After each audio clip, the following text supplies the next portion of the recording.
Hey guys, welcome back to my channel. My name is Daviana and I'm so glad to have you here with me. On today's episode, this is going to be my first ever sit down episode talking to you guys. I'm normally not a girl who sits in front of a camera, let alone talks in front of a camera. So this is very new to me, but I'm excited because we do not let fear control us over here, okay? However, do not forget to like, comment, and subscribe. I would love to hear you guys' feedback on the video and what you thought about the content in this video, okay? So this video is going to address 5 things that moving away has taught me. Just a little bit of a background about me. I moved out of my hometown, which is Chicago, back in October of 2021, and I now live in Houston. So I've been here for about a year and a half now. So I believe I had a little bit of a cushion and enough experience to talk about what has this experience taught me and what I've learned and gained over the past few years. Let's backtrack and get into the story about my process of moving and how I ended up here, because I never thought that I really would for real end up here. Okay, in 2019 I graduated college and I began working corporately. I worked in corporate America for about a year, so from 2019 to 2020, and then in 2020 I got laid off due to COVID. Instead of me looking for another job, I started my own businesses. I began doing makeup, and then I also had an online jewelry store. Those went really well for me to the point where I didn't have to work until I actually moved here. I didn't work from 2020 to 2022. I began to look for my own space, my own apartment in Chicago. No door will open for me, y'all. Like, I probably went on about 7 tours, maybe more than that. No doors were open for me. Like, I went from South Loop to downtown to 47th. Like, I was all over Chicago to the West Loop trying to find me an apartment, and the ones that I liked, I would not be able to get into those. But something in the back of my head was like, it's time to move, it's time to move. And Houston was literally popping up. I'm like, I've never been in Houston. Why do I want to move to Houston so bad? And I've never been there. I don't even know what it's like. Well, I really believe that was God speaking to me, telling me that it was time to go. However, I didn't want to move because I was afraid. I'm like, I don't know anybody out there. What's the point of me moving? I could just get a place in Chicago and be around my family and friends, you know? So I'm like, okay, Houston might be nice, but I don't know about Houston for real. So in the summertime of 2021, my friend and I, we went out one night and I met this guy and he invited me to his dad's church. I went to church that Sunday and his dad prophesied and told me, like, God wants you to make up your mind. Like, you're battling with the decision, whatever the decision is, he wants you to make up your mind. And me knowing that the decision is, do I stay here? Do I go? But, you know, he didn't really know the extent of what I was going through, but I definitely believe that God spoke through him through that in that moment, because I didn't even tell anybody. I didn't tell his son. I didn't tell him, like, about the decision I was battling with. So he was like, God wants you to make up your mind. Nothing's going to happen to you. But you can't get through to victory if you don't go through the test of trials. So I'm like, okay. The reason why I was afraid was because I didn't know what it would look like being here by myself. Okay, if I do go, what's going to happen? Like, I don't know nobody, things like that. So he definitely confirmed that for me. Like, it's basically giving me permission to go. I got my girls. I said, y'all, let's take a trip to Houston. This is our first time. So we went there for about 4 days. I spent 2 days touring with an apartment locator here, and I found a few spots that I liked. I got back to Chicago. I applied and I got approved literally instantly. I was so shocked. I'm like, in Chicago, y'all don't want to approve nobody, but when I applied down there, it was like that. So I'm like, well, I paid my deposit. I paid the application fee, so it looked like I'm gonna move. In between the time I got my decision, so I got my approval letter, I believe September 21st. I moved October 21st.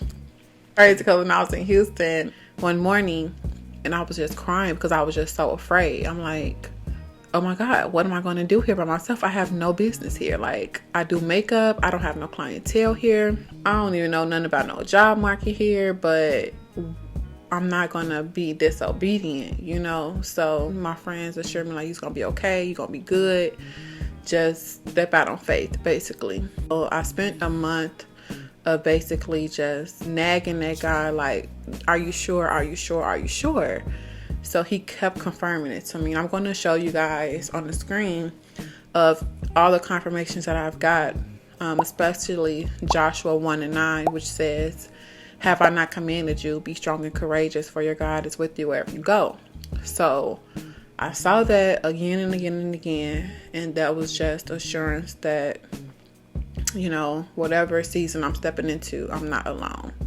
I'm not saying that Houston is going to be the end of the road for me, because I'm definitely looking back to moving to Chicago, because I just feel like nothing compares. See how that goes. That's a little bit about my background. Let's get into what I've learned during my experience here and what I believe that you guys should know if you are thinking about moving, or if you have moved and are feeling different ways about it, or if you're just curious on what being, you know, in a new city teaches you.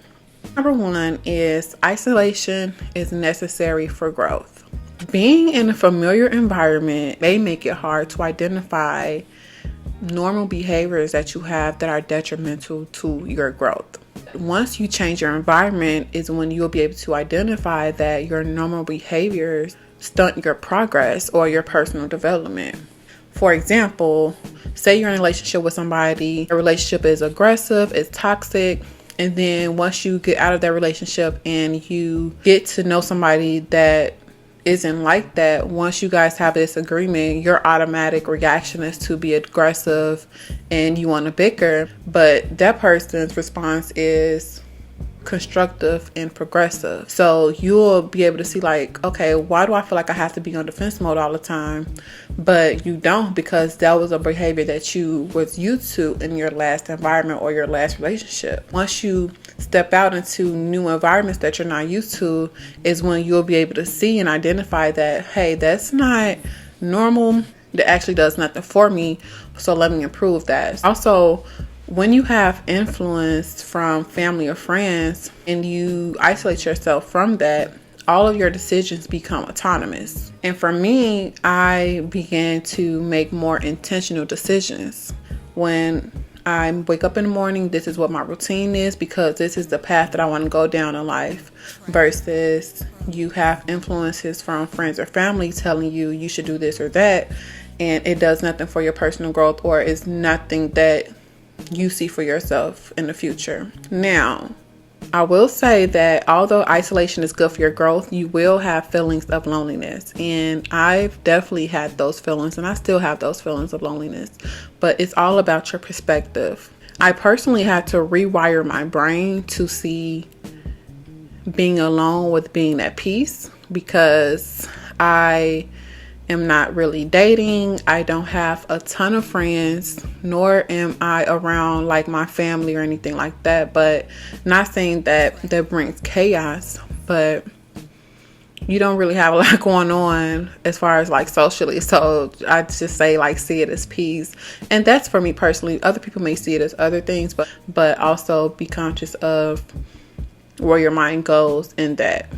Because I feel like as human beings, we automatically equate being lonely with being alone.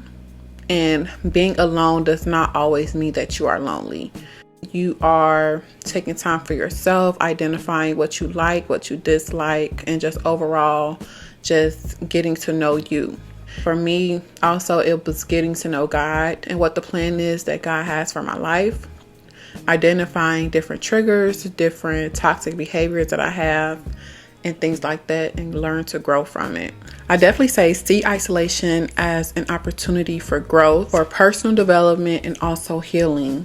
Sit down with God to talk about the areas in your life where you are falling short, where you feel the need to fill the void with people or fill the void with substances, fill the void with noise, whatever it is, figure out what your triggers are and how you can grow and heal from those triggers so that you're okay with being by yourself and being comfortable with being alone as well. Not saying that it's good to be alone all the time, because I definitely think that being alone for a certain amount of time does develop into unhealthy behaviors. And on the other spectrum of being lonely, you also get an understanding of the community aspect of it as well, and what kind of community you want around you. Take this time as an opportunity to reset your whole circle. Now, the people that's in your life that are supposed to be there, make sure you stick with those people, your ride or dies, your solid friend group, your family. Those people are immovable. But when it comes to being in a new space, especially in a new city, your community is what matters as well, because they can take you into other spaces and give you experiences that contribute to your growth. To me, it was finding friends in the creative field as well, like who do photography, people who are also into content creation, people that love God. Those are people that I want around me in my community in this city, because those people would definitely feed my interest, introduce me into new spaces, and help me in certain aspects of my interests. Overall, isolation definitely brought me the opportunity to reset and think about what I wanted out of this life, what I needed, what areas that I needed to grow. The second thing that I learned by being in a new city alone is that no one is saving me from me but me. Okay, it's nobody around you telling you to get up and do this. Nobody's really making, like I said, making decisions for you. Only person that's really there to help you is Jesus, if you let him. Okay, so the habits of laziness, complacency, and decisiveness, all of that are things that I had to break off of me, because those were the things that were keeping me stagnant back in my other city. Many times people say, I'm gonna up and move to Atlanta or Houston thinking that magically their life is going to get better. But it's not. It's all about what is within, to be honest. And if you cannot identify your problem areas yourself, then nothing's going to come out of your move. It's going to be the same cycle everywhere you go. You know, God, reveal to me who I am. Reveal to me how you see me. And then I'll start walking in those behaviors. I'll start walking in that light. I definitely had to go into a season of refinement. It's still not a seamless process, but it's definitely necessary. In order to be refined, you have to be obedient, first and foremost, to his convictions, to his commandments. Everything that God tells you and instructs you to do, you have to go through that in order to be fruitful in whatever area in your life. I tend to get overwhelmed when I have a lot on my plate or when I want to do a lot. So instead of me planning out my days and my hours, I'll usually just say, well, I'm not going to do nothing. I'm going to take a nap. And I'm so glad that I quickly identified that that wasn't healthy so that I could fix it. I really had to work through those emotions and figure out ways that I can come up with a better system to make sure I get things done. So making content, also working, and also pouring into myself, practicing mindfulness, reading, journaling, my workout routine, my eating habits. And I had to make sure that I make space and time for all of it. There's somewhere that I want to end up. If I'm consistently allowing myself to be overwhelmed, then I won't make any progress at all. So you have to be tired of your own bullcrap. The third thing that I learned about myself in this new city alone is that patience is definitely a virtue. Growing up, I heard that phrase over and over again, but I never really understood what it meant. But now I truly have an understanding of what patience is and how important it is to have patience. We know that, progress is a process and nothing really comes overnight. And It really takes consistency and discipline to see results. The waiting season is really important to gain wisdom. Me stepping into the wilderness is what I had to do when I came here. God instructed me to come to a new city by myself. I thought it was just going to be peaches and rainbows, but it was literally not that. It was me entering into a wilderness season. Anything about the story of the Israelites, their story lasted a little bit longer than it was supposed to. It was only supposed to be in the wilderness for 11 days, but they ended up there 40 years due to their behaviors, basically complaining, not trusting. Whew. When I say that I have been impatient, I was an impatient person. I'm still working through my patience. But before I came out here, patience was something that I didn't have. I didn't have time for anything, okay?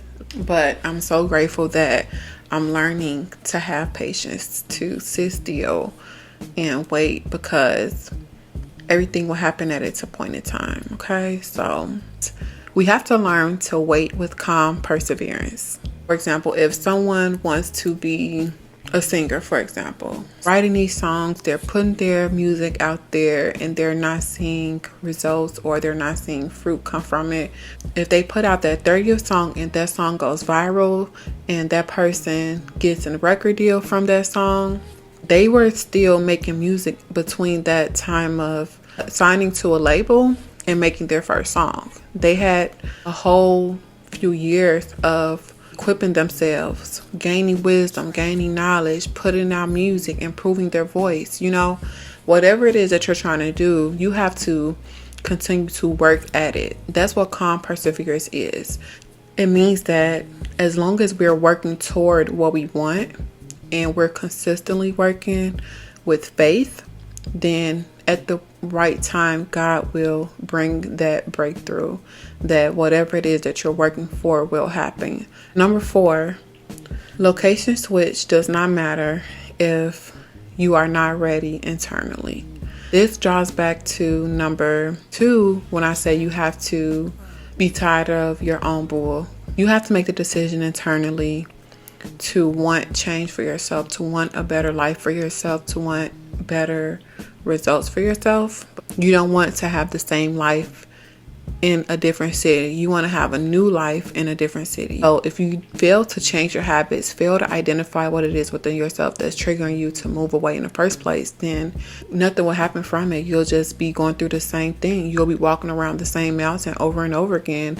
And to be honest, that's what I went through when I first moved. For the first couple of months, I'm like, okay, I was instructed to move here, but nothing's happening, nothing's shaking. It really wasn't about that. I had to realize that me moving here was something that I had to do to shift internally, to step up into a new level of womanhood, to step into a new level of adulthood and purpose. Make the decision to want to see a fruitful life before you move, because if you're not willing to put the work in, then the location switch does not matter. All right, so last but not least, number 5, get comfortable with being uncomfortable, honey, okay? So I'm someone who wants everything to be planned out chronologically. This day, this time, this year, this moment is what's going to happen. I need to know the cost of everything. I need to know the looks. I need to know the plan, okay? I need to have everything aligned for me. Coming out here and living alone, that was the complete opposite. I had to quickly get comfortable with being uncomfortable. I was definitely faced with uncertain moments where I didn't know the outcome, where I didn't have a plan, but I really had to lean into God and trust Him, and consistently remind myself that of Joshua 1:9, where He told me in the beginning, before I even moved out here, be strong and courageous. Do not be discouraged, for I am with you wherever you go. Psalms 46:5, God is within me, I will not fail. Understanding that God got me is what really got me through, and it's getting me through my journey, because I'm definitely faced with many uncomfortable situations where I don't know what the outcome will be, but it's all about trust and faith that it's going to happen. So I haven't failed yet. I don't plan on failing. I will not fail. For someone who always wants to know what's going on and what's going to happen next. God knew to shake up my world with making me uncomfortable in uncertain times. Nothing is comfortable about being in a new environment, to be honest. You don't have any family, you don't have any friends at the beginning. So that's uncomfortable. You have to learn how to speak up in new environments. Introduce yourself is what I had to do. I consider myself an introvert, so I'm not used to speaking to somebody unhinged or just, walking up to somebody and speaking about myself, pitching myself in a new environment, in a new network. But that's something that I learned because it's going to be helpful for me now and in the future. I had to put myself out there in order to obtain a network, to gain friends, go to events alone and introduce myself to people that I don't know. It does nothing but help you grow. If I had not been in the habit of stepping out, going to events and introducing myself to new people, I wouldn't be comfortable speaking on a camera. I wouldn't be comfortable putting my face in front of a camera. So because I'm getting into the habit of putting myself out there, I'm getting into the habit of putting myself out there, So being in an uncomfortable situation definitely challenges you to step out and try something different. It challenges you to put your faith in God. It challenges you to see a new perspective. So just a recap of everything that I learned and my experience of being here alone. Number 1 is that isolation is necessary for growth. Number 2 is no one is saving you from yourself. You have to be tired of your own bullcrap. Number 3 is patience is a virtue. We know that nothing happens overnight, but with consistency, discipline, and faith while working, your breakthrough will come. Number 4, talked about how the location switch does not matter if you are not ready to change internally. You can walk over the same mountain again and again until you realize what it is that are triggering your behaviors. And number 5, be comfortable with being uncomfortable. In a new space, in a new city, and anything that is new, everything is uncertain. But you have to have faith, put yourself out there. It's all a learning process and it's a fruitful process at the end. So that wraps up my first talking segment with you guys. I really hope you guys took something away from it. Connect with me on Instagram, TikTok, and here on YouTube. It was so fun. I had so much fun recording this video with you guys, and I can't wait to make more of these videos with you guys. I definitely have a lot of content ideas because I know that my creation journey is a journey, and I definitely love to dabble into things when it comes to content and creation. So yeah, love you guys, and I hope you guys enjoyed. Bye.